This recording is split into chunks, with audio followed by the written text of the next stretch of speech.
students. All of you are solving the exercise questions of chapter 3. And in previous days, all of you have solved till question number 12.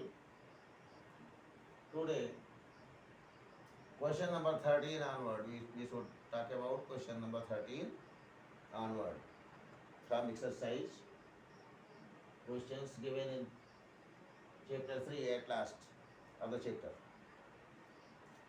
Question 13 is, you must have seen tarnished copper vessel being cleaned with lemon or tamarind juice. Explain why these sour substances are effective in cleaning the vessels. Question किया गया है कि तांबे के जो बर्तन होते हैं उनको साफ करने के लिए टमरिंड का मतलब इमली होता है, जानते होंगे। लेमन का मतलब तो जानते ही है, नींबू होता है। नींबू या इमली जैसी खट्टी चीज़ों का इस्तेमाल क्यों किया जाता है तांबे के बर्तनों को साफ करने के लिए? क्वेश्चन ये है, क्वेश्चन नंबर 13। देखो बेटा, जो कॉपर होता है ना, तांबा, वो हमारे सराउंडिंग में जो कार्बन डाइऑक्साइड, ऑक्सीजन और वाटर वेपर है, मॉइस्ट एयर में, उनके साथ रिएक्शन कर लेती है और रिएक्शन करके CuCO3 इंटू COH का होल ट्वाइस, जिसे हम बेसिक कॉपर कार्बोनेट कहते हैं। ये बेसिक इसलिए क्योंकि इसमें OH है, कॉपर कार्बोनेट है, लेकिन ये कॉपर कार्बोनेट बेसिक है। बेसिक कॉपर कार्बोनेट एक ग्रीन कलर का दिखता है। जो हम लोग चश्मा पहनते हैं, देखते हैं कि चश्मे में तांबे का फ्रेम होता है, उसमें ये ग्रीन कलर का बेसिक कॉपर कार्बोनेट बन जाता है, हरे हरे रंग का। ये बेसिक नेचर का है। और जो लेमन है या टेमरिंड है वो एसिडिक होता है। तो हम जानते हैं कि base plus acid is equal to salt plus water. Salt are neutral in nature. Salt होते हो न्यूट्रल टाइप के होते हैं। ये जब हम ये बेसिक सब्सटेंस को किसी एसिड के कांटेक्ट में लाते हैं, चाहे वो टेमरिंड हो या वो लेमन हो, उसमें जो एसिडिक सब्सटेंस है, उस एसिडिक सब्सटेंस के कांटेक्ट में आने पर ये न्यूट्रल हो जाता है, क्योंकि सिट्रिक एसिड, ये जो यहाँ पर हम लोग इस्तेमाल किया गया है, साइट्रस मतलब नींबू, इसमें सिट्रिक एसिड होता है।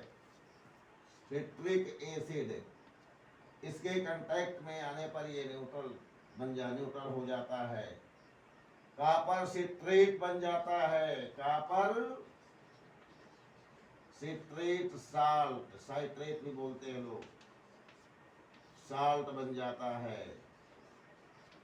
और ये कॉपर सिट्रेट साल्ट न्यूट्रल होने के कारण जब हम इस पे न्यूट्रल हो जाता है, उस पे पानी से धोते हैं बाय वॉशिंग बाई वाटर, तो इजली ये कॉपर की सरफेस को छोड़ देता है और कॉपर का बना हुआ वेसल फिर से चमकने लगता है, साफ हो जाता है, क्लीन हो जाता है। इसी कारण हम खट्टी चीज़ों को नींबू या इमली के जो खटाई होती है, नींबू में टार्टरिक एसिड होता है और नींबू में सिट्रिक एसिड होता है। तो टार्टरिक एसिड जो होता है, टार्टरिक एसिड या सिट्रिक एसिड, टार्टरिक एसिड, ये टार्टरिक एसिड तो लिख ही लेंगे आप, ये टमरिंड में पाया जाता है। टमरिंड का मतलब इमली। ये सिट्रिक एसिड, ये जो होता है सिट्रिक एसिड, ये लेमन में पाया जाता है। हम लेमन का या टैमरिंड का इस्तेमाल कॉपर पे जो लगे हुए बेसिक कॉपर कार्बोनेट की लेयर है उसको साफ करने के लिए करते हैं। हम समझते हैं कि क्वेश्चन पूरा क्लियर हो गया होगा कंसेप्चुअली, और फिर भी अगर कोई दिक्कत होती है तो आप उसको पूछ सकते हैं।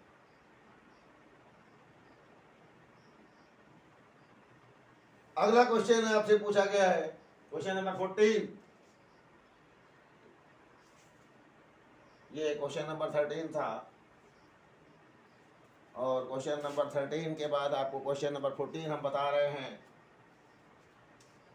क्वेश्चन नंबर 14 में आपसे लॉन्ग क्वेश्चन कर लिया गया है। वो लॉन्ग क्वेश्चन है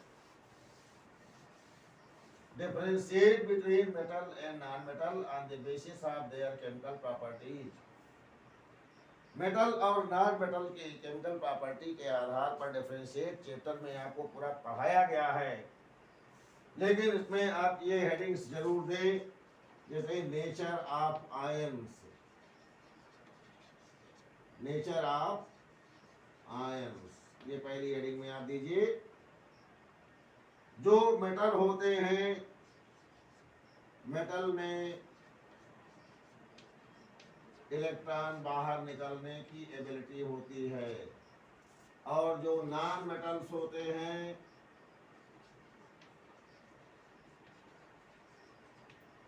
वो नॉन मेटल्स में वो इलेक्ट्रॉन एक्सेप्ट करके,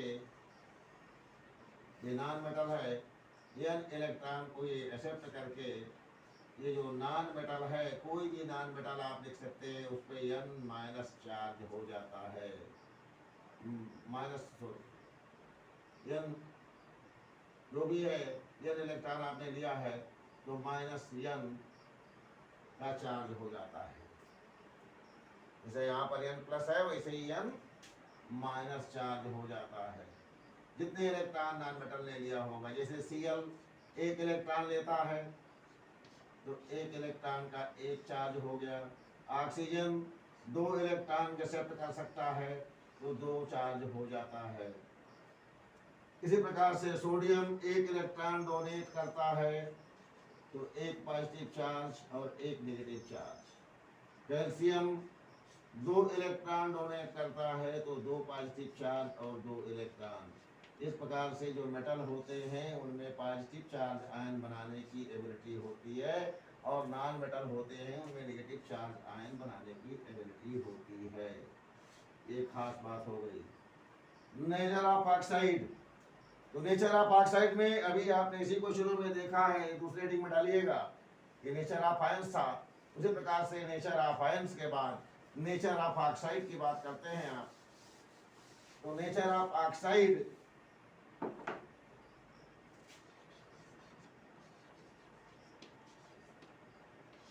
जो मेटल होते हैं, मेटल के लिए यहाँ पे मेटल कॉलम में लिखिएगा, नॉन मेटल ये है, तो इनके जो ऑक्साइड होते हैं मेटल के ऑक्साइड वो बेसिक होते हैं। ऑक्साइड और बेसिक इन नेचर। और नॉन मेटल में आप लिखेंगे कि एसिडिक इन नेचर। आप पहले पढ़ चुके हैं एग्जाम्पल्स बहुत सारे, जैसे आपने भी पढ़ा कि सल्फर का ऑक्साइड है SO2 और ये पानी से रिएक्शन करता है तो बना देता है H2SO3 जो कि एसिड है। और ये मेटल का ऑक्साइड है सोडियम का ऑक्साइड, और ये सोडियम का ऑक्साइड जब पानी से रिएक्शन कर लेता है तो बना लेता है सोडियम हाइड्रोक्साइड। तो इस प्रकार से ये बेसिक और ये एसिडिक, ये बेसिक ऑक्साइड होता है और ये एसिडिक ऑक्साइड होता है। तो नेचर ऑफ ऑक्साइड में आप मेटल और नॉन मेटल में ये प्रॉपर्टी एक्सप्लेन कर देते हैं। तीसरा हेडिंग है रिएक्शन विद वाटर स्टीम। तो वाटर स्टीम की बात करते हैं आप।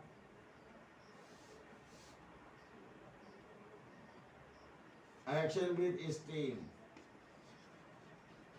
तो मेटल की जब आप किसी मेटल की स्टीम से रिएक्शन कराते हैं, जैसे आप सोडियम को ही बात करिए, तो सोडियम को आप स्टीम से रिएक्शन कराएंगे तो ये Na2O में बदल जाएगा, बेसिक ऑक्साइड देगा। और जब आप एसिडिक की बात करेंगे, जैसे क्लोरीन की रिएक्शन करा रहे हैं 2F2 प्लस 2H2O, तो ये 4HF, देखिए ये एसिडिक कंपाउंड बन रहा है plus O2।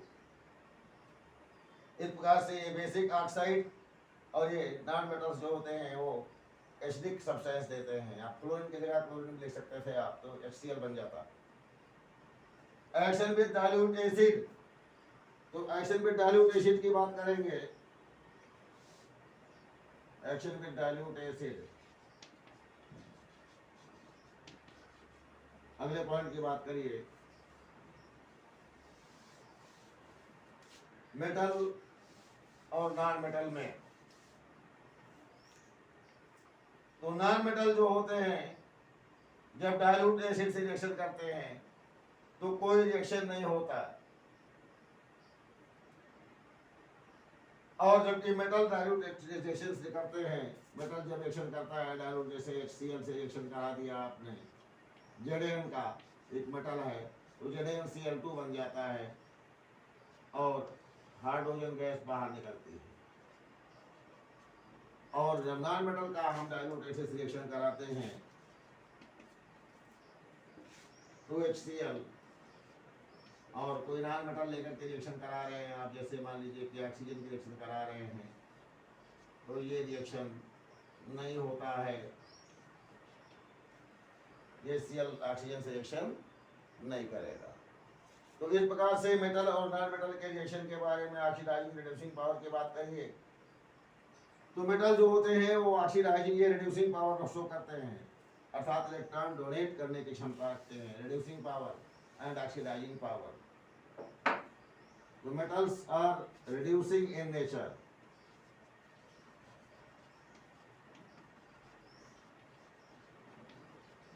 Because they have ability to provide electron. And non-metals are oxidizing in nature. Oxidizing in nature.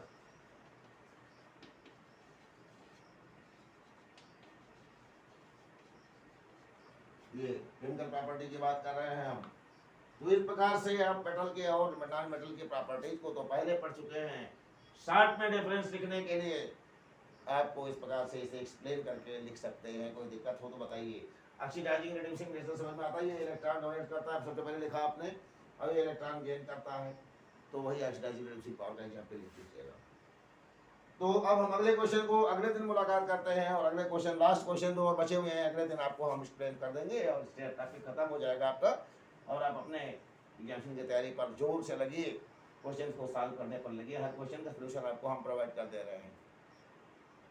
तो आज हम यहीं पर रोकते हैं और अगले दिन फिर मिलते हैं अगले क्वेश्चन के साथ। तो अब आप रिवाइज करते रहिए, तैयार करते रहिए। Thank you very much, see you again.